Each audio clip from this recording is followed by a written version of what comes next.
ನಮಸ್ಕಾರ ಸ್ನೇಹಿತರೆ, ration card ಅಪ್ಡೇಟ್ಗೆ ನಿಮಗೆ ಸ್ವಾಗತ ಸುಸ್ವಾಗತ.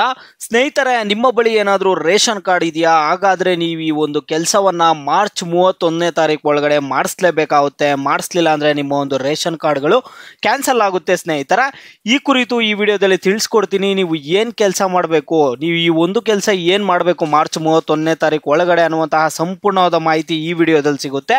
ಎಲ್ಲರೂ ವಿಡಿಯೋ ಕೊನೆವರೆಗೂ ನೋಡಿ. ಅದಕ್ಕೆ ಮುಂಚೆ ಯಾರು ಚಾನಲನ್ನು ಇನ್ನೂ ಸಬ್ಸ್ಕ್ರೈಬ್ ಮಾಡ್ಕೊಂಡಿಲ್ಲ ಈಗಲೇ ಚಾನಲನ್ನು ಪಟ್ ಅಂತ ಸಬ್ಸ್ಕ್ರೈಬ್ ಮಾಡ್ಕೊಳ್ಳಿ. ಮತ್ತು ವಿಡಿಯೋಗೆ ಒಂದು ಲೈಕ್ ಆದರೆ ಕೊಡಿ. ನೀವು ಕೂಡ ಸಬ್ಸ್ಕ್ರೈಬ್ ಲೈಕಿಂದ ನಿಮ್ಗೆ ಇದೇ ರೀತಿ ಕಂಟಿನ್ಯೂಸ್ ಅಪ್ಡೇಟ್ಸ್ ಆದರೆ ಸಿಗ್ತಿರುತ್ತೆ.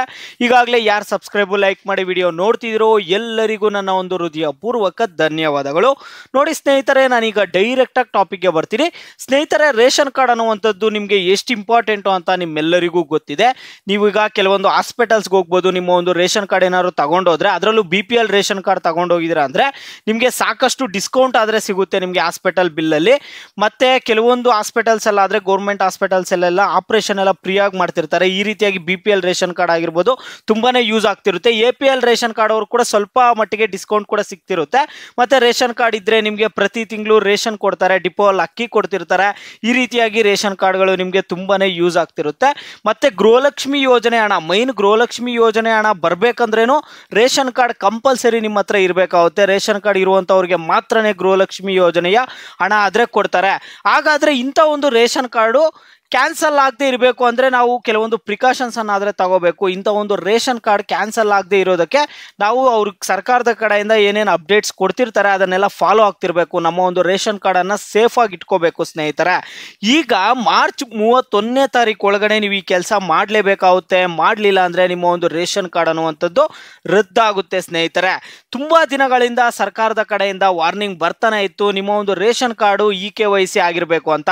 EKYC ಅಂದರೆ ಏನು ಇಲ್ಲ, ನಿಮ್ಮ ಒಂದು ರೇಷನ್ ಕಾರ್ಡ್ಗೆ ಆಧಾರ್ ಕಾರ್ಡ್ ಲಿಂಕ್ ಆಗಿರಬೇಕು. ಕೆಲವರು ಏನು ಮಾಡ್ತಿದ್ದಾರೆ ಅಂದರೆ, ಈಗ ಒಂದು ಫ್ಯಾಮಿಲಿಯಲ್ಲಿ 4 ಜನ ಇದ್ದಾರೆ, ಹೆಡ್ ಆಫ್ ದ ಫ್ಯಾಮಿಲಿ ಯಾರು ಇರ್ತಾರೋ ಅವ್ರದ್ದು ಮಾತ್ರ EKYC ಆಗಿರುತ್ತೆ. ಬೇರೆ ಅವ್ರದ್ದು ಫ್ಯಾಮಿಲಿಯಲ್ಲಿ 3 ಜನ ಯಾರು ಇರ್ತಾರೋ ಅವ್ರದ್ದು EKYC ಆಗಿರಲ್ಲ. ಆ ರೀತಿ ಇದ್ರೂ ಕೂಡ ನಿಮ್ಮ ಒಂದು ರೇಷನ್ ಕಾರ್ಡ್ಗಳು ಕ್ಯಾನ್ಸಲ್ ಆಗುತ್ತೆ. ಈಗ ನಿಮ್ಮ ಕುಟುಂಬದಲ್ಲಿ 4 ಜನ ಇದ್ದಾರೆ ಅಂದರೆ 4 ಜನದ್ದು EKYC ಆಗಿರಬೇಕು. ಅಂದರೆ ನಿಮ್ಮ ಒಂದು 4 ಜನದ್ದು ರೇಷನ್ ಕಾರ್ಡ್ಗೆ ಆಧಾರ್ ಕಾರ್ಡ್ ಲಿಂಕ್ ಆಗಿರಲೇಬೇಕು. ಆಗಿಲ್ಲ ಅಂದರೆ ಮಾರ್ಚ್ 31ನೇ ತಾರೀಕು ಮೇಲೆ ನಿಮಗೆ ರದ್ದಾಗುತ್ತೆ. ಮಾರ್ಚ್ 31ನೇ ತಾರೀಕು ಒಳಗಡೆನೆ ನೀವು EKYC ಮಾಡಿಸ್ಬೇಕಾಗುತ್ತೆ. 31ನೇ ತಾರೀಕು ಆದಮೇಲೆ ನಿಮಗೆ ರದ್ದಾಗುವ ಸಾಧ್ಯತೆ ತುಂಬಾ ಇರುತ್ತೆ. ಇದುವರೆಗೂ ತುಂಬ ಸರಿ ಸರ್ಕಾರದ ಕಡೆಯಿಂದ ಚಾನ್ಸಸ್ ಕೊಡ್ತಿದ್ದಾರೆ. ಯಾಕಂದರೆ ಲಾಸ್ಟ್ ಒಂದು 7-8 ತಿಂಗಳಿಂದನೂ ನಿಮಗೆ ಟೈಮ್ ಕೊಟ್ಟಿದ್ದಾರೆ EKYC ಮಾಡ್ಸೋಕ್ಕೆ. ಕೆಲವರು ಇದ್ರ ಬಗ್ಗೆ ತಲೆ ಕೆಡಿಸ್ಕೊಂತಿಲ್ಲ. ಈಗ ಸರ್ಕಾರದವರು ಸ್ಟ್ರಿಕ್ಟ್ ಆಗಿ ಆಕ್ಷನ್ ಆದರೆ ತಗೊಂಡಿದ್ದಾರೆ. ಸ್ನೇಹಿತರೆ ನೋಡಿ, ಇಲ್ಲಿ ನೀವು ಪ್ರೂಫನ್ನು ಕೇಳ್ಬೋದು. ನಿಮ್ಗೆ ಇಲ್ಲಿ ಪ್ರೂಫನ್ನು ಕೂಡ ತೋರಿಸ್ತೀನಿ ನೋಡಿ. ನಿಮಗೆ ಇಲ್ಲಿ ಪ್ರೂಫ್ ಕೂಡ ತೋರಿಸ್ತಿದ್ದೀನಿ. What is the last date of ration EKYC? March 31, 2025 ಅಂತ ತೋರಿಸ್ತಿದ್ದಾರೆ. The government has made it compulsory for all the holders of ration cards to undergo the EKYC electronic know your customer process by March 31, 2025. ಇಲ್ಲಿ clear ಆಗಿ ಹೇಳಿದ್ದಾರೆ ನೋಡಿ, March 31 last date ಇರುವಂಥದ್ದು. ನೀವು ಕೂಡ ಗೂಗಲಲ್ಲಿ ಹೋಗಿ ಸರ್ಚ್ ಮಾಡಿ last date of ration EKYC ಅಂತ ಸರ್ಚ್ ಮಾಡಿ. ನಿಮಗೂ ಕೂಡ ನಿಮ್ಮ ಒಂದು ಗೂಗಲಲ್ಲೇ ನೀವು ಇನ್ಫಾರ್ಮೇಶನ್ ಅನ್ನು ನೋಡ್ಕೋಬಹುದು. ನೋಡಿ, ಇಲ್ಲಿ ಇನ್ಫಾರ್ಮೇಶನ್ ಮತ್ತೇನು ಕೊಟ್ಟಿದ್ದಾರೆ ಅಂದರೆ, otherwise they will lose the facility of subsidised food grains under the public distribution system PDS. ಇಲ್ಲಿ ಹೇಳ್ತಿದ್ದಾರೆ ನೋಡಿ, ನಿಮಗೆ ಇಲ್ಲಿ ಡಿಪೋ ಅಲ್ಲಿ ರೇಷನ್ ಬರುವಂಥದ್ದು ನಿಂತೋಗಿದೆ ಅಂದರೆ ಆಟೋಮೆಟಿಕ್ ಆಗಿ ನಿಮ್ಗೆ ಇಲ್ಲಿ ಗೃಹಲಕ್ಷ್ಮಿ ಯೋಜನೆ ಹಣ ಬರೋದು ನಿಂತೋಗುತ್ತೆ. ಮತ್ತು ಆಟೋಮೆಟಿಕ್ ಆಗಿ ನಿಮ್ಗೆ ಹಾಸ್ಪಿಟಲ್ಸ್ ಅಲ್ಲೆಲ್ಲ ಏನು ಡಿಸ್ಕೌಂಟ್ ಸಿಗ್ತಿದೆ ಆ ಡಿಸ್ಕೌಂಟ್ ಬರೋದು ನಿಂತೋಗುತ್ತೆ. ಒಂದ್ಸರಿ ರೇಷನ್ ಕಾರ್ಡ್ ಕ್ಯಾನ್ಸಲ್ ಆಗಿದೆ ಅಂದರೆ ಈ ರೀತಿಯಾದ ಸಮಸ್ಯೆಗಳೆಲ್ಲ ಆಗುತ್ತೆ. ಸ್ನೇಹಿತರೆ, ನಾನು ತುಂಬ ನಿಮಗೆ ವಿಡಿಯೋಸಲ್ಲಿ ಹೇಳಿದ್ದೀನಿ EKYC ಮಾಡಿಸಿ ಅಂತ.